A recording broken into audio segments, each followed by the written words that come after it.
Então, nosso bom dia a todos e todas aqui presentes.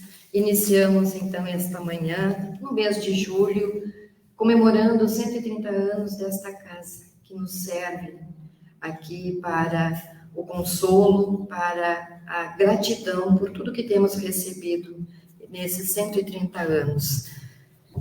Ontem, então, no dia 13, foi o dia do aniversário e da comemoração dos 130 anos. Dando continuidade ao nosso trabalho, hoje nós estamos refletindo sobre o capítulo de número 10, cujo título é Bem-aventurados os que são misericordiosos. E para iniciarmos esta nossa manhã, escolhemos do próprio capítulo uma passagem de Jesus que está no Evangelho de Mateus e que diz sobre a reconciliação com os adversários. Nos diz assim: reconciliai-vos o mais depressa possível com o vosso adversário, enquanto estáis com ele a caminho, para que ele não vos entregue ao juiz, o juiz não vos entregue ao ministro da justiça, e não sejais metidos em prisão. Digo-vos em verdade, que daí não saireis enquanto não houverdes pago o último cêntimo. Façamos a nossa prece.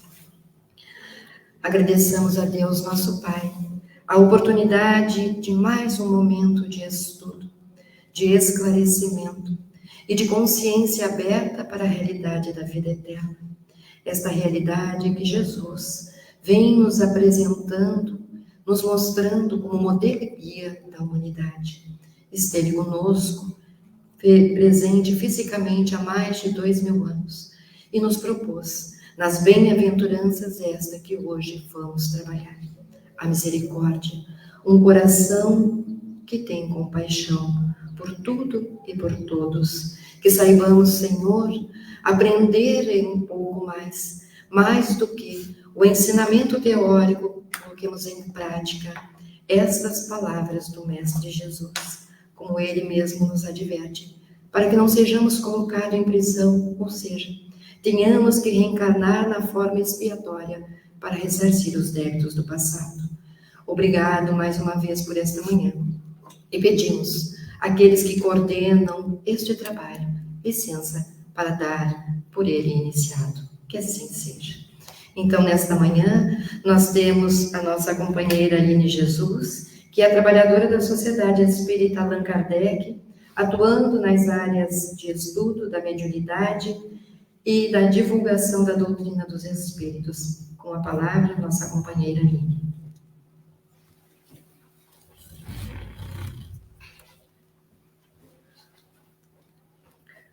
Que Jesus nos abençoe, que permaneçamos todos em paz. Conforme já nos foi anunciado, nós estamos dando prosseguimento aos estudos de o Evangelho segundo o Espiritismo, que esta casa, então, promove há 130 anos, como nós vimos no vídeo desta manhã, no início deste trabalho. A nossa instituição está comemorou ontem, durante todo o mês de julho, nós fazemos referência à importância do trabalho que esta casa prestou e presta a cada um de nós, e as outras instituições, como ontem nós vimos em nossas comemorações aqui em nossa sociedade, as outras instituições espíritas do nosso Rio Grande do Sul, bem como ao mundo espiritual da nossa própria cidade, do ponto de vista da higienização do ambiente espiritual, da contribuição em orientação aos encarnados e desencarnados. Então, nós estamos dando continuidade aos nossos estudos, e o Evangelho segundo o Espiritismo, como nós costumamos sempre lembrar, é um aprofundamento da parte terceira do Livro dos Espíritos, que trata das leis morais. E nunca nos cansamos de referir, para que talvez um dia nós possamos efetivamente compreender e implementar nas nossas ações, no nosso cotidiano. Quando Kardec inicia a parte terceira do Evangelho segundo o Espiritismo, a parte terceira do Livro dos Espíritos, ele vai fazer um questionamento conceitual aos benfeitores da espiritualidade, querendo saber o que significa esta lei divina ou natural. E a resposta é belíssima, porque é exatamente o objetivo de o Evangelho segundo o Espiritismo. A lei divina ou natural é aquela que vai dar a possibilidade de nos mostrar o que nós devemos ou não fazer para sermos felizes. Nós apenas nos tornamos infelizes quando nos afastamos da lei. E, portanto, todo o Evangelho, ele vai ter esta preocupação, este cuidado de nos auxiliar a melhor compreender esta lei, que significa, e nos auxiliar especificamente nas ações, nos procedimentos, nas decisões que nós tenhamos que fazer para nos adequarmos à lei. E a importância de adequar-se à lei não é porque Jesus deu esta orientação. Com todo respeito ao Mestre Jesus, quando fazemos esta afirmativa, quando nós falamos desta maneira, nós não estamos querendo desmerecer. Muito pelo contrário, é o modelo e guia da humanidade, é o governador do nosso planeta. Mas no momento em que as nossas viciações falam mais alto, os hábitos equivocados se apresentam, os desafios, o convívio principalmente com os nossos desafetos, quando as mágoas e rancores, que é principalmente o que nós vamos falar no capítulo de hoje, eles vêm à tona, torna-se quase que impossível. E a palavra mágica aqui é o quase, porque se é quase não quer dizer que é impossível. Quer dizer apenas que exige muito esforço, muito trabalho. E isso é estudado em toda a parte terceira de O Livro dos Espíritos. E é detalhado aqui no Evangelho segundo o Espiritismo. Nos capítulos iniciais, nós vamos observar Allan Kardec organizando, porque ele faz questão de trazer esta obra mostrando que Jesus já havia nos dado a orientação necessária. Mas considerando o nosso nível evolutivo, a época em que Jesus conviveu conosco, materialmente falando, enquanto encarnado, nós não tínhamos ainda um desenvolvimento intelectual para compreender algumas questões conceituais e abstratas e detalhadas do que efetivamente é o mundo espiritual, o que significa ser espírito, como se dá a comunicação entre os dois planos da vida. Então, Jesus se utilizou como nós nos utilizamos com as nossas crianças. E à época, então, como crianças espirituais que éramos, Jesus se utiliza de analogias, de figuras de linguagem. Ele vai contar parábolas para ilustrar algumas questões que dizem respeito ao mundo espiritual. Então, a vida futura, o mundo no plano espiritual, é o reino que não é desse mundo. Esta foi a forma que Jesus conseguiu deixar evidente que não existe só o aqui e agora. É isso que fica muito claro. E a doutrina espírita, então, vem trazer comprovações científicas a partir do trabalho do codificador e de outros estudiosos à época do codificador que contribuíram significativamente para que nós pudéssemos entender que mundo espiritual é esse, que reino é esse que Jesus falava, e que se nós não tivermos esta chave para entrar nesse reino, se nós não construirmos a túnica nupcial, que mais adiante, nos próximos capítulos, isso vai aparecer, se nós não fizermos este processo de transformação íntima, nós vamos para o mundo espiritual, mas para qual espaço deste mundo espiritual? Quais são as características deste local? O que nós vamos sentir? Porque o espírito não deixa de sentir. Então, tudo isso é detalhado e nos primeiros capítulos Kardec retoma estas questões conceituais no Evangelho segundo o Espiritismo, falando-nos, portanto, que o Espiritismo não vem desdizer o que Jesus dizia, muito pelo contrário, ele vem trazer uma reflexão e uma análise lógica, racional, e por isso o codificador, então, organiza passagens evangélicas, as histórias de Jesus, os momentos de convívio com os seus apóstolos ou com outras pessoas, as suas pregações, os diálogos, os esclarecimentos vários que Jesus deixa e que ficam registrados nos seus evangelhos, Kardec organiza de uma maneira didática. Ele está desenvolvendo ali um raciocínio. E, primeiramente, ele vai mostrar que Nós, enquanto seres humanos, enquanto espíritos imortais, estamos desenvolvendo a nossa capacidade intelectual e moral para melhor compreender e aplicar esta lei divina. Por isso ele fala das 3 revelações, por exemplo. Ele vai nos mostrar que, aos poucos, nós vamos ampliando a compreensão da lei. A lei divina é a mesma, ela não se altera. Porque se alterasse, ela não seria justa.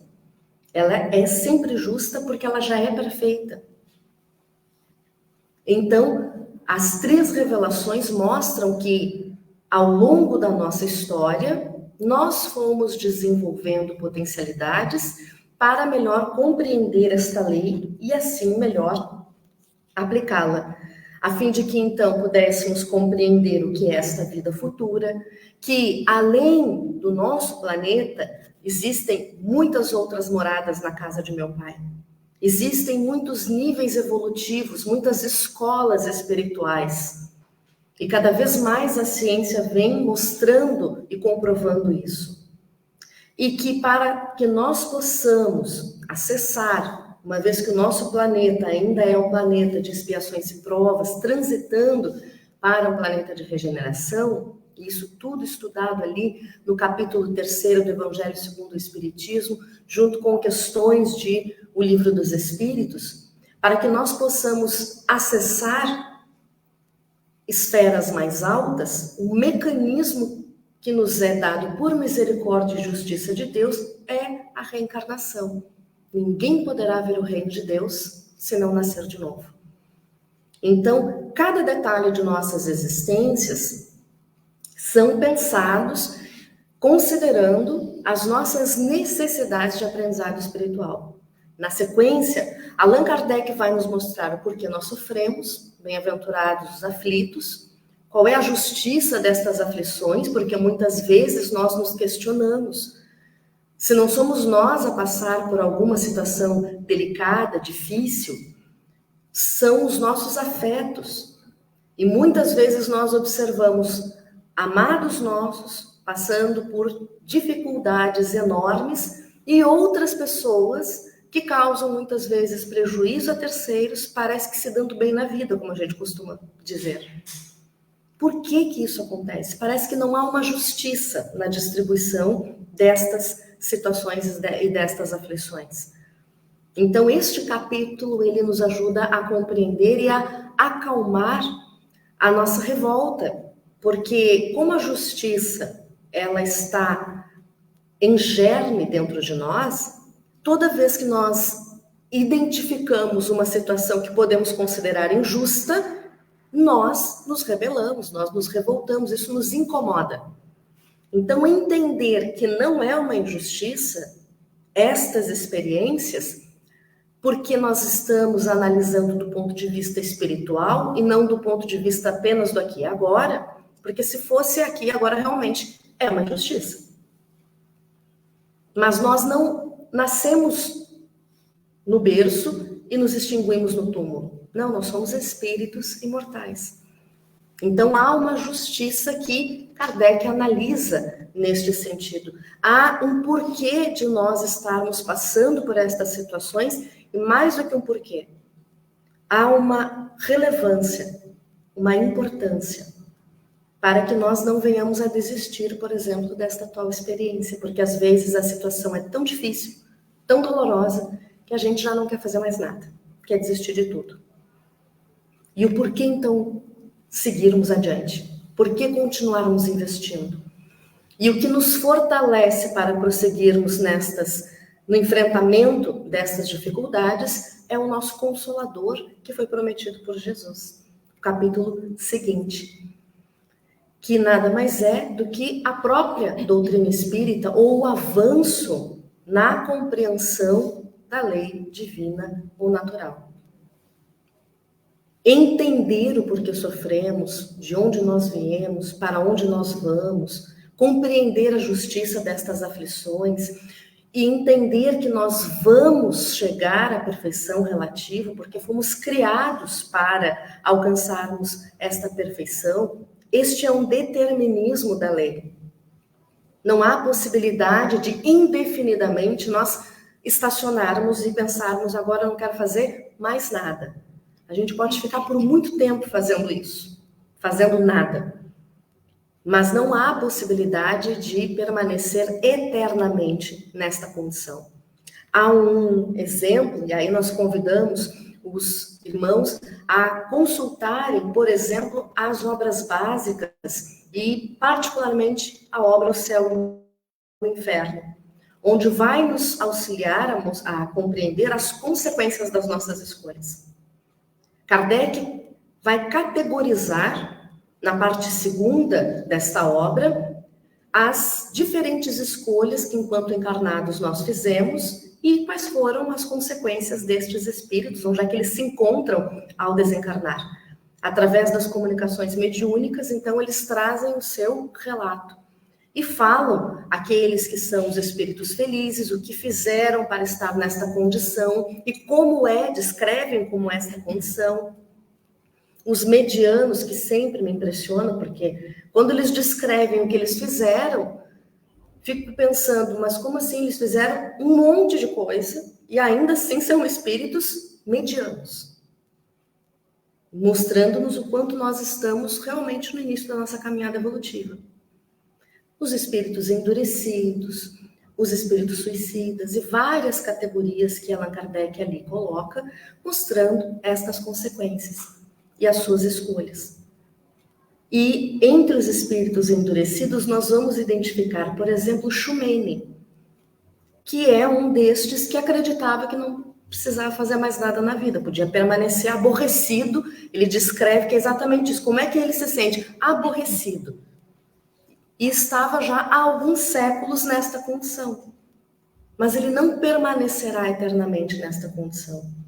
E venhamos nós aqui a pensar, permanecer toda uma eternidade aborrecido, o que ganhamos com isso? Onde está a felicidade?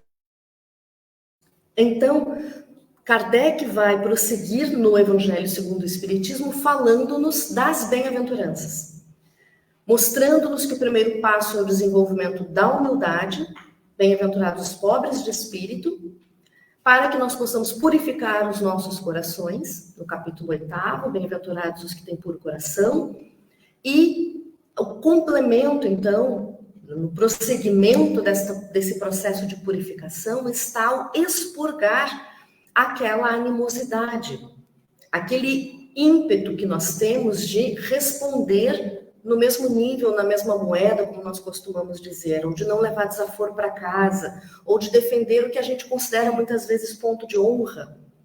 O que é honra se nós observarmos na perspectiva da imortalidade da alma?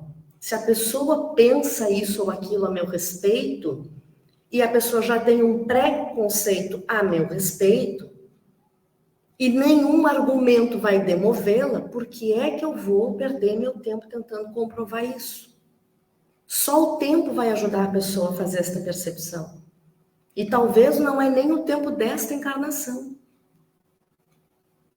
Então, na sequência, nós temos o capítulo que vai falar sobre bem-aventurados os que são brandos e pacíficos.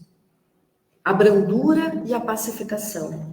Para que nós possamos efetivamente lidar com as adversidades desta maneira mais tranquila, mais amena, sem nos encolerizarmos.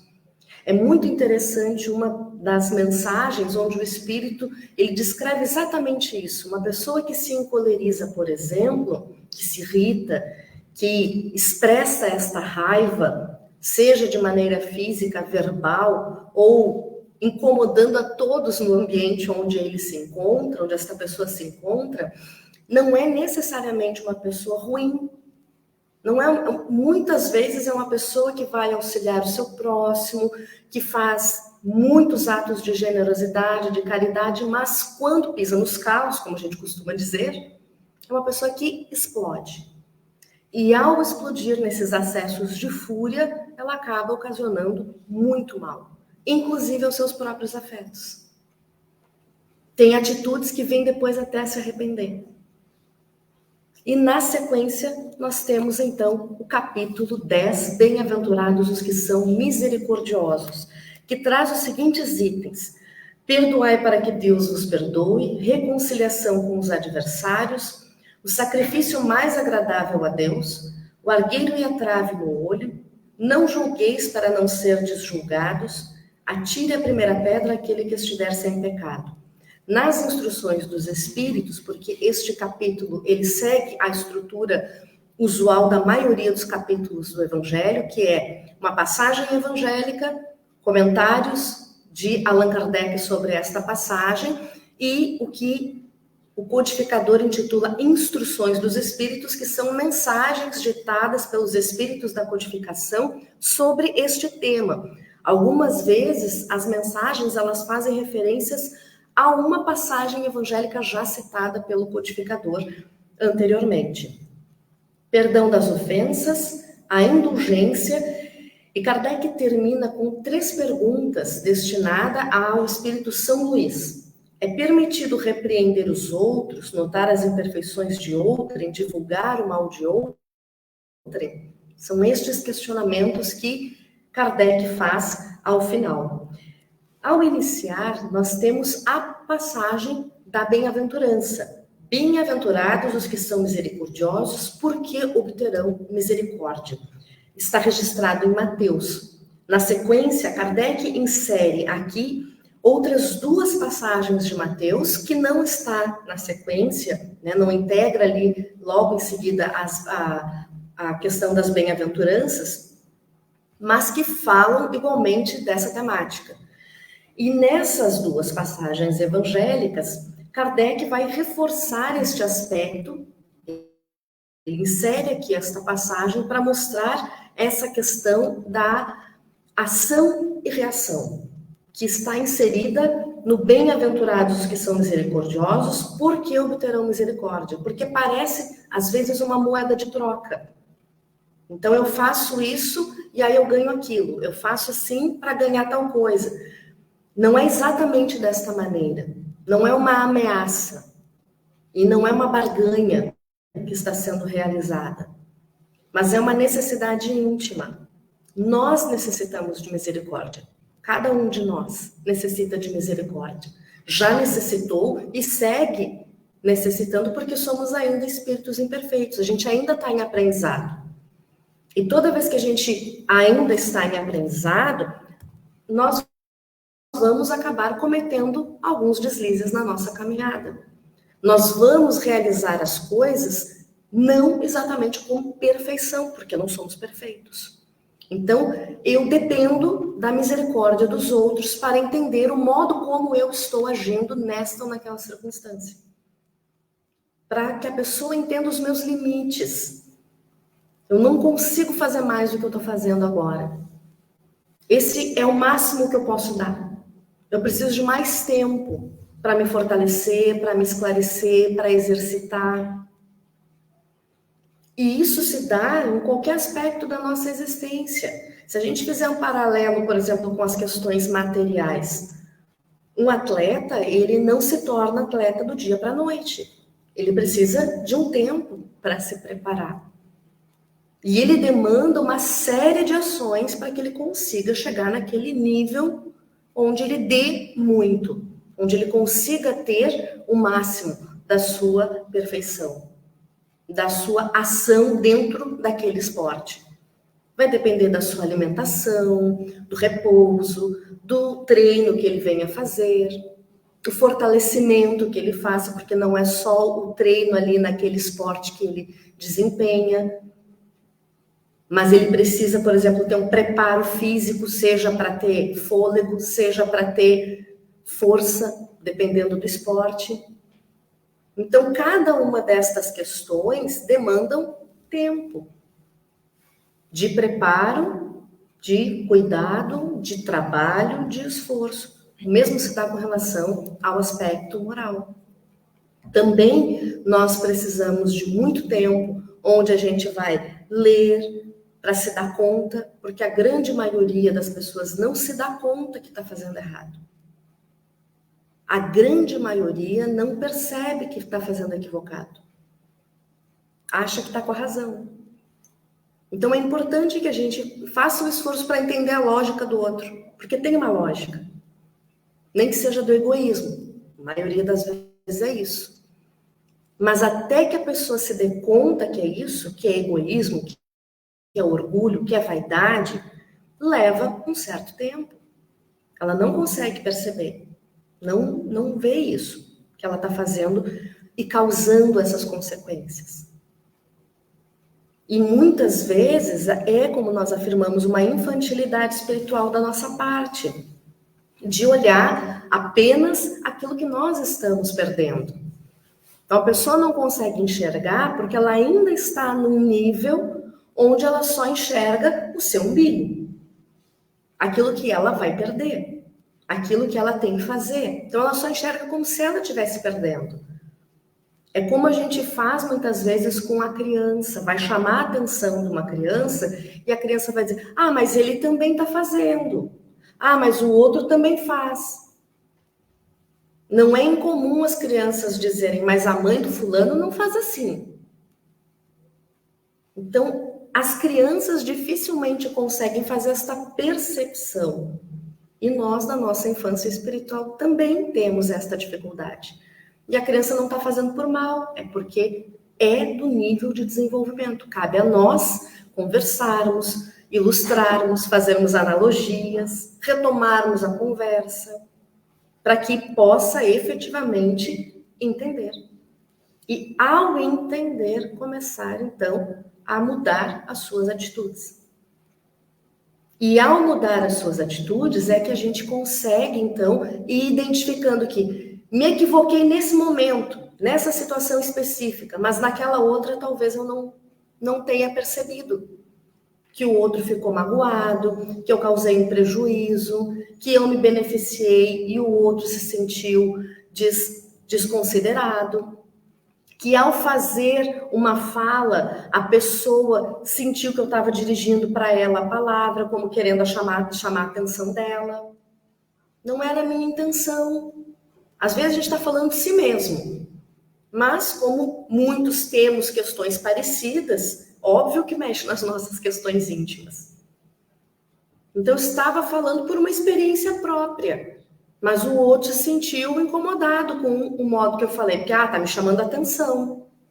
Não era a intenção chamar a atenção, estava falando de uma experiência vivida, de algo que eu senti, de uma percepção minha a respeito de algo que eu pratiquei. Mas que bom que serviu, porque provavelmente tu percebes, outros não têm essa percepção. Então, quem sabe presta atenção para ver se não tem alguma coisa que semelhante que esteja acontecendo no teu dia a dia. Por isso nós vivemos em sociedade.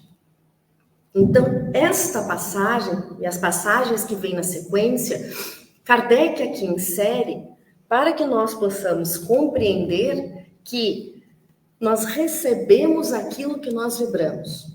São felizes os que conseguem ter empatia pelo outro, usar de misericórdia e indulgência toda vez que alguém comete algum deslize, algum equívoco, seja intencional ou não. Mas a pessoa consegue ter alguma indulgência no julgamento que vai emitir, embora não nos caiba julgar. Mas a pessoa consegue fazer esse movimento.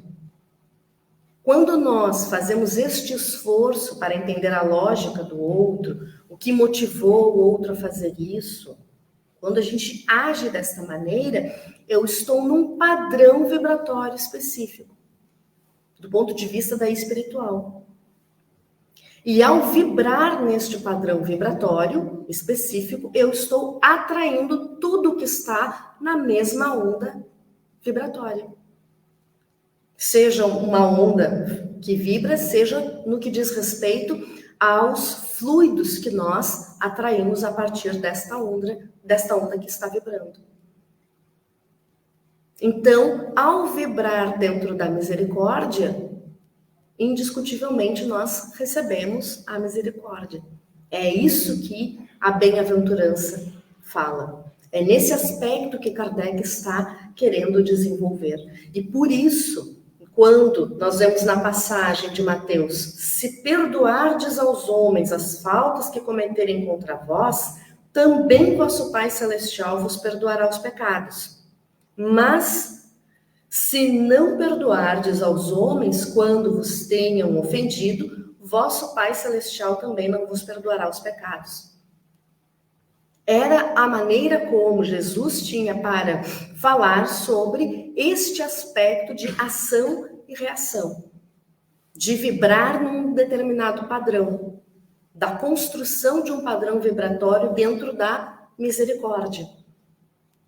A condição para que eu consiga receber e perceber e sentir a misericórdia na minha direção é estar nesta frequência. Para estar nesta frequência, eu preciso exercitar isso com os outros. É nesse aspecto, não é uma moeda de troca, não é uma barganha. E não é quando Jesus faz esta fala, era num momento histórico onde nós não tínhamos como compreender que Deus é a causa primária e a inteligência suprema. Recém nós tínhamos saído da lei mosaica, na verdade não saímos. Ainda, muitos de nós vivem até hoje dentro dessa perspectiva, a bem da verdade. Mas a lei mosaica trazia um Deus punitivo, vingativo, tanto que se nós olharmos a lei divina de Moisés, a parte divina da lei mosaica, os 10 mandamentos, é que nem a gente faz com as crianças. É uma série de faz assim, não faz assim, bem objetivo, porque é o que a criança tem condições de entender. Não põe o dedo na tomada. Vamos tomar banho. Agora é a hora de comer. Não dá para comer chocolate agora. São essas orientações, bem objetivas. Então, não mata, não rouba, é para adorar a Deus. É isso, guardar o dia de sábado. São essas coisas que era possível ser entendido naquele momento. Jesus faz essa primeira transição. Então, é óbvio que ele vai falar desta maneira aos judeus, e deixa registrado para nós, para que hoje nós pudéssemos entender que aqui nós temos uma condição de se eu perdoo, eu recebo perdão.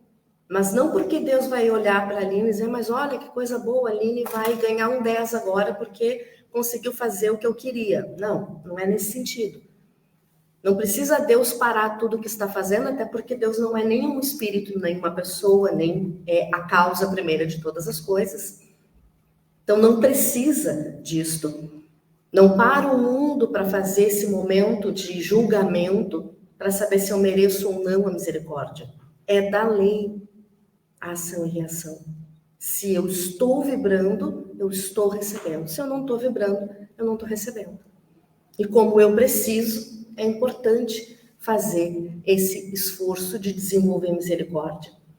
E o modo como nós vamos fazer também é fundamental, que é a passagem seguinte, do fazer sentir aquilo. Se alguém me causou algum prejuízo, eu não preciso contar para meio mundo que a pessoa me passou a perna, me xingou, ou falou mal de mim, ou inventou alguma história.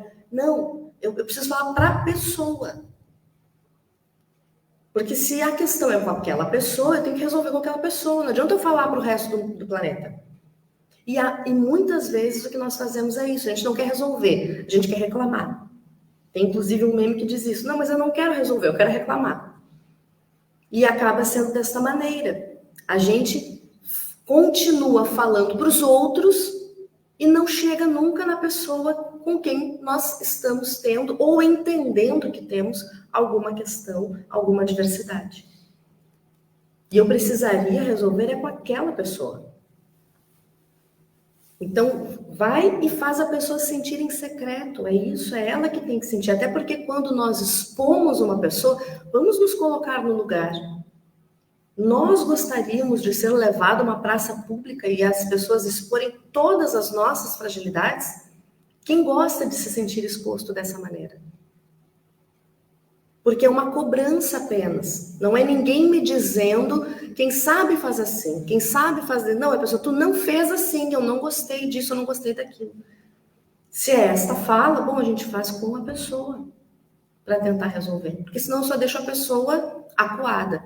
E toda pessoa que fica acuada, ou ela se fecha ou ela agride. E isso não resolve, nem para a pessoa e nem para nós. Porque nós continuaremos vinculados em vibrações desarmoniosas com esta pessoa. Porque tanto nós vamos continuar lembrando do fato ocorrido, como a pessoa vai lembrar do momento que ela foi exposta. Enquanto não se resolveu o problema. E Kardec analisa essas passagens evangélicas falando exatamente deste aspecto das maneiras diferentes de perdoar. Há duas maneiras bem diferentes. Uma grande, nobre, verdadeiramente generosa, sem pensamento oculto, que evita com delicadeza ferir o amor próprio e a suscetibilidade do adversário, ainda quando este último nenhuma justificativa possa ter. Então, a pessoa fez de propósito, ela quis mesmo causar um prejuízo. A intenção dela era passar a perna. Mas, ainda que isso aconteça, a maneira que eu tenho é tentar efetivamente resolver a situação. E não botar mais lenha na fogueira, como a gente costuma falar.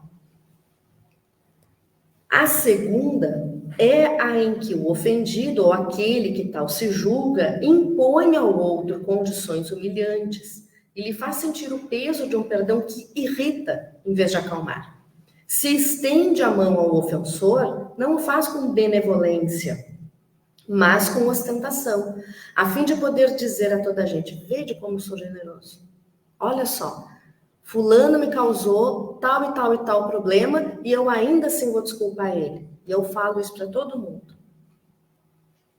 Então, isso, na verdade, não resolve o problema, porque toda vez que eu vou falar do fulano que me causou o problema, eu falo do problema e falo que o fulano tem esse desvio de conduta. Então, eu não estou resolvendo, eu estou acirrando cada vez mais a situação. Nestas circunstâncias, é impossível uma reconciliação sincera, porque a misericórdia, ela está para nós na fundação da reconciliação, que é a mensagem, o item que vem na sequência. É uma passagem evangélica e um comentário de Kardec. Reconciliação com os adversários. E é interessante este item, porque nós vamos ver que Kardec faz uma ligação desse capítulo com o anterior e com os próximos, porque ele inicia dizendo: a misericórdia é o complemento da brandura, porquanto aquele que não for misericordioso não poderá ser brando e pacífico. Como é que eu vou perdoar a pessoa se eu continuo irritada com ela? Então não há essa possibilidade. Ou eu acalmo essa irritação para conseguir efetivamente perdoar a pessoa, porque senão toda vez que eu enxergar, eu vou lembrar do fato ocorrido e eu vou me irritar de novo. Não tem como desenvolver paz íntima. E reconciliar com os adversários, enquanto eu não entendo a situação e, de fato, tento fazer o conciliar, né? É o voltar a se unir, voltar a estar junto, mesmo que não seja num convívio material, porque às vezes, de fato, se torna muito difícil. Mas eu consigo manter ligações harmoniosas, vibratoriamente falando, mentalmente falando. Eu não fico guardando aquela mágoa, eu não fico remoendo aquele... O que a palavra ressentimento significa? É sentir de novo aquela emoção doentia. E toda vez que eu lembro, eu sinto de novo. A própria medicina, a ciência humana mostra quantas doenças se desenvolvem justamente por conta das mágoas, rancores, ressentimentos.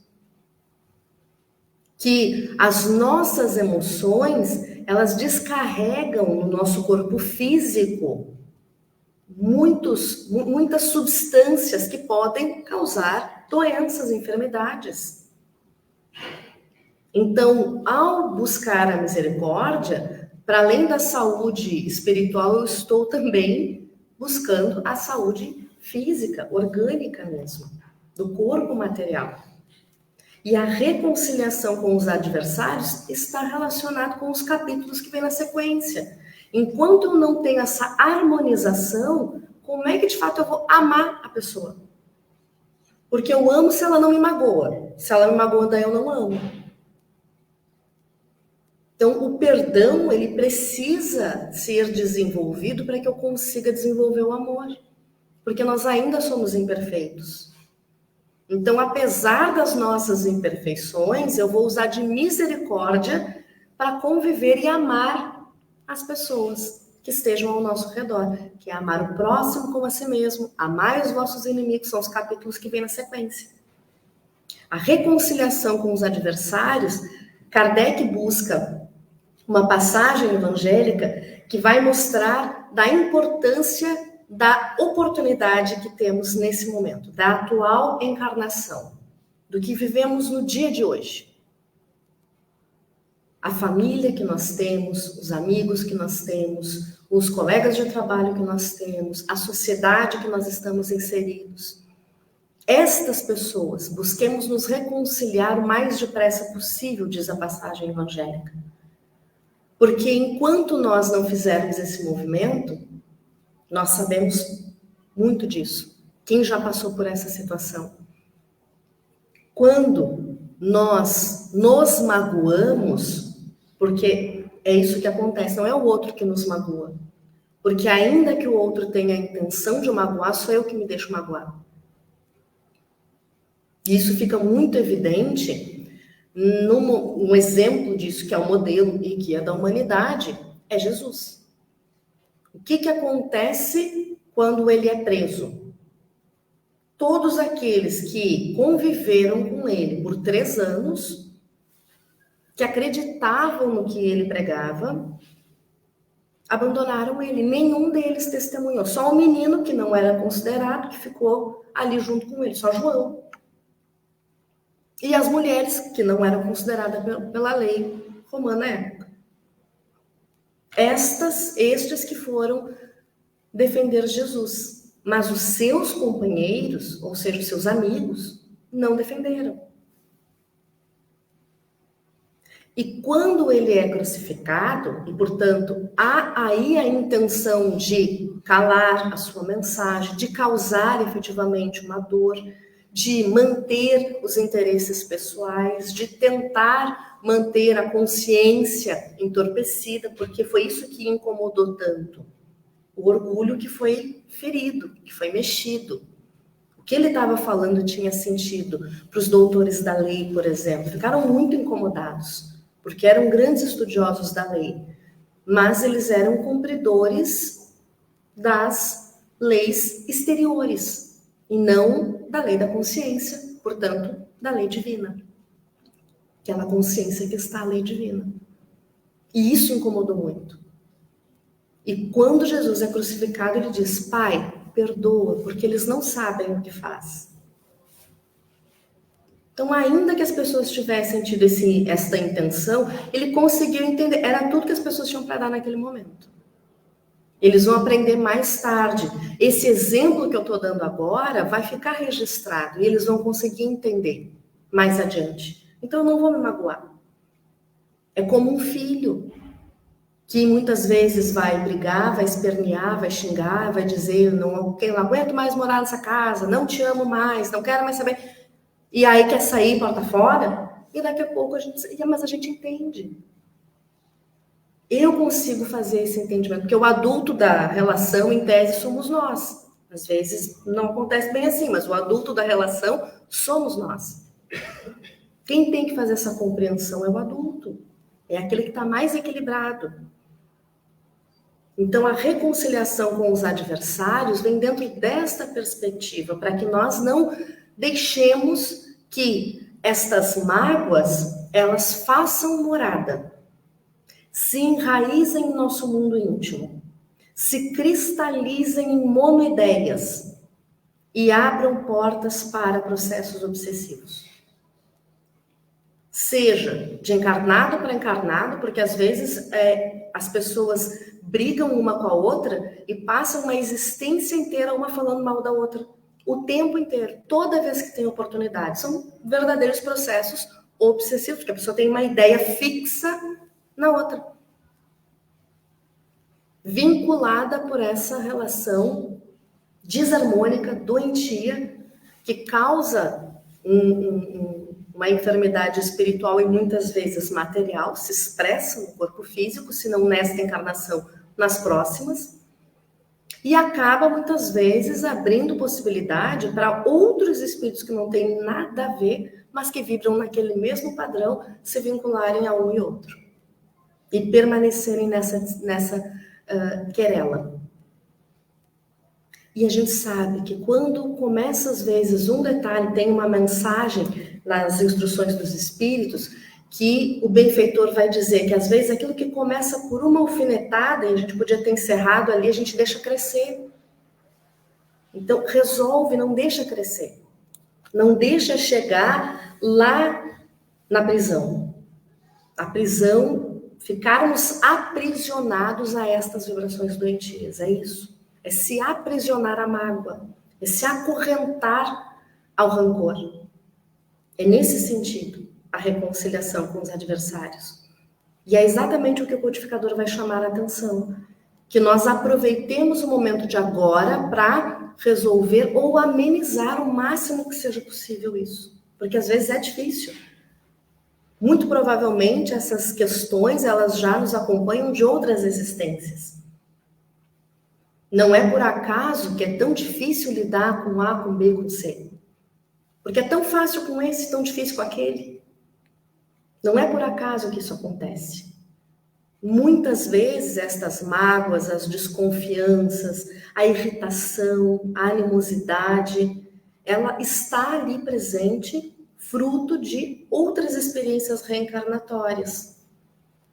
E que agora a gente reencarna numa relação, às vezes, de família, para tentar amenizar um pouquinho isso, porque quando eram vizinhos, quando eram colegas de trabalho, quando estavam em outro tipo de relação, não conseguiam se respeitar. Talvez sendo pai, mãe, companheiro, companheira, consigam, e às vezes nem nessas condições. É difícil. Vem à tona, vem o ímpeto, por isso a brandura e a paciência. Então, o quanto muitas vezes a gente vai precisar tomar, como a gente tem a orientação que Chico nos deixou, ele recebe essa orientação do tomar a água da paz. E ele procura, o Espírito diz para ele, né, tomar quando ele se irritasse, antes de responder, que ele tomasse a água da paz. E ele vai nas farmácias procurar a tal da água da paz para tomar. E o Espírito explica que não era um remédio que a gente comprava, bastava botar a água e não engolir, porque daí eu não tenho como falar. Então dá um tempinho, dá o tempo de passar a raiva, dá o tempo de passar aquele ímpeto. E aí, então, a gente consegue, abranda esse primeiro impulso, porque nós já passamos desta fase do animal irracional, já passamos desta fase. Então, não é possível a gente continuar deixando que os impulsos determinem o que a gente vai fazer.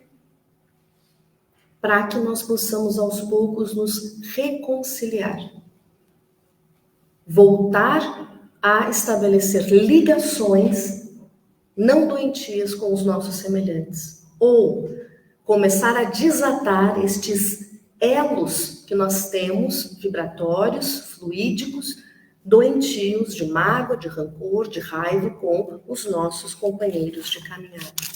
Kardec segue ainda falando-nos sobre o sacrifício mais agradável a Deus, porque muitas vezes nós vamos vir aqui fazer uma palestra, vamos falar sobre a importância do perdão, do amor, mas voltamos para casa e continuamos sendo aqueles tiranos domésticos. Então, o sacrifício mais agradável, antes da gente querer fazer qualquer agradecimento a Deus, qualquer homenagem a Deus, no sentido de até a prece, que a gente possa, nesta prece, ser bastante honesto e pedir, por exemplo, a paciência que ainda não tem, a brandura que ainda não tem. para que a gente alcance a possibilidade de aprender a lidar com menos irascibilidade com o nosso companheiro de caminhada. É isso, é a gente poder... Esse é o sacrifício das nossas imperfeições. O argueiro e a trave no olho.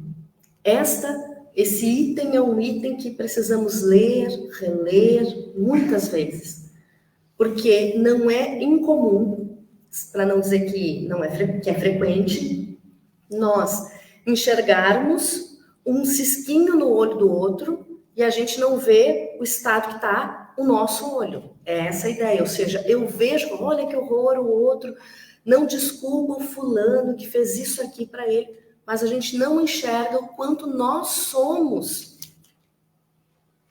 pessoas que não conseguem agir com misericórdia com o nosso semelhante. Como nós somos insensíveis muitas vezes à dor alheia. Como nós nos colocamos nessa condição.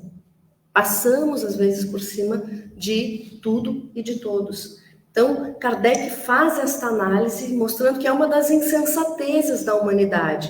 A gente olhar para o outro e não olhar para as próprias imperfeições. Sendo que a única pessoa que eu posso mudar sou eu mesmo. Eu não tenho como fazer a mudança pelo outro. Eu posso dar o exemplo, eu posso dar o apoio, eu posso estar ao lado, eu posso contribuir, auxiliar, mas eu fazer o trabalho que cabe a ele, isso não tem como. Então, que nós possamos começar a olhar as nossas imperfeições. E aí vem o item, não julgueis para não seres julgado. Atire a primeira pedra aquele que estiver sem pecado. Que é o item, então, que nós vamos encerrar, porque é a passagem evangélica que conta a história da mulher que foi surpreendida em adultério e foi levada à praça pública, para que ela fosse, então, julgada. E, na verdade, o que as pessoas que levaram, principalmente ali os doutores da lei, o que eles queriam naquele momento é que Jesus pudesse se enredar nas suas próprias ideias, nas suas próprias palavras. Porque ele dizia, a lei de Moisés ordena que se lapide as adúlteras. E ela foi surpreendida em adultério. Mas Jesus dizia que era para amar o próximo, que era para perdoar. Então, o que é para fazer? Porque se Jesus dissesse uma coisa ou outra, ou ele estaria sendo contra Moisés, ou ele estaria sendo contra as próprias ideias. E Jesus, então, vai dar a sábia resposta, que atire a primeira pedra aquele que estiver sem pecados. Porque é muito fácil nós julgarmos os nossos semelhantes e sermos bastante severos. Olha que horror que fulano fez. Que absurdo que fulano fez com o outro. E nós criticamos, e comentamos, e espalhamos. E não paramos nenhum momento para perceber que talvez nós tenhamos cometido também equívocos na nossa caminhada evolutiva. Se não aquele que está sendo julgado naquele momento, se não na extensão do que está sendo colocado naquele momento, não somos ainda espíritos imperfeitos. Então, não nos cabe julgar, porque nós não estamos isentos de pecados, nós não somos espíritos ainda perfeitos, nós ainda temos as nossas mazelas. E gostaríamos que as pessoas nos dessem uma oportunidade de reparar os nossos equívocos e que compreendessem as nossas fragilidades, e não o contrário, que nos atirassem pedras. E Amélia Rodrigues, no livro Quando Voltar a Primavera, que vai relatar o caso desta moça, onde fica muito evidente que nenhuma daquelas pessoas que ali estavam presentes naquela praça, nenhuma delas havia se preocupado em pensar o que levou aquela mulher a cometer aquele equívoco. E ela vai ter este diálogo com Jesus. E vai ficar muito evidente que sim, ela reconhece o equívoco que havia cometido, mas que ela precisaria de uma oportunidade de reparar. E que agora que ela fora surpreendida em adultério, ela era uma morta-viva praticamente, porque ela não foi lapidada. Quem daria uma nova oportunidade para uma mulher adúltera? E Jesus diz que a vida lhe daria uma oportunidade de reparação. Ela então se afasta e passa os seus dias cuidando das pessoas que ficavam adoecidas e eram abandonadas pelas famílias, como ainda nos nossos dias acontece. Pessoas que chegavam a uma doença em um momento terminal, mas que os familiares não queriam mais cuidar, porque de fato isso exige muito, muito esforço, muito trabalho, muito amor e muita dedicação e renúncia de si mesmo, coisa que nem sempre nós queremos fazer. E uma destas pessoas que se aproxima é aquele marido. Aquele marido que então vai contar para ela o que havia acontecido, porque ele se arrependia, porque ele tomou aquela atitude de denunciá-la, de levar à praça pública, num ímpeto de raiva, embora ele soubesse que já havia abandonado a própria esposa. Já havia ele próprio adulterado a relação do casamento. E ali naquele momento eles têm a oportunidade de se reconciliarem, de refazer as mágoas que haviam sido estabelecidas anteriormente. Então, que procuremos cada um de nós não sermos tão severos no julgamento com os nossos companheiros de caminhada, com os nossos semelhantes, porque nós não sabemos o que cada um de nós passou, o que aquele passou, o que a pessoa que está ao nosso lado está vivenciando, o que vai no íntimo do seu ser. Em nenhum momento, Jesus, ao fazer esta fala, ele diz que ela estava certa. Ele diz, vai e de futuro não tornes a pecar. Então, que possamos todos nós seguirmos também nesta atual encarnação, com este esforço sincero de não voltarmos a cometer os mesmos equívocos, de repararmos os nossos débitos, de refazermos as nossas relações e, fundamentalmente, de desenvolver as nossas potencialidades da alma. Meditemos sobre estes ensinamentos e permaneçamos todos em paz. O nosso profundo agradecimento à Aline por esta manhã, por esses esclarecimentos, e que efetivamente se tornem parte da nossa vida. Façamos a nossa prece. Agradecemos mais uma vez, Senhor da vida e das nossas vidas, a oportunidade de conhecermos esta doutrina tão esclarecedora, tão consoladora aos nossos débitos, às nossas dificuldades. Que tenhamos força, fé, coragem e resignação para levarmos adiante esta grande oportunidade que recebemos neste momento. Agradecendo em especial a esta casa, que acolhe não somente aos domingos pela manhã, no estudo do Evangelho segundo o Espiritismo, mas em todos os momentos durante toda a semana, para que nós aqui possamos chegar e trazermos um pouco das nossas dificuldades e sermos esclarecidos. Obrigado aos mentores deste momento. Pedimos licença, então, para encerrar o estudo do Evangelho segundo o Espiritismo desta manhã e que na próxima semana aqui possamos nos encontrar. Que assim seja. Um bom domingo e uma boa semana a todos.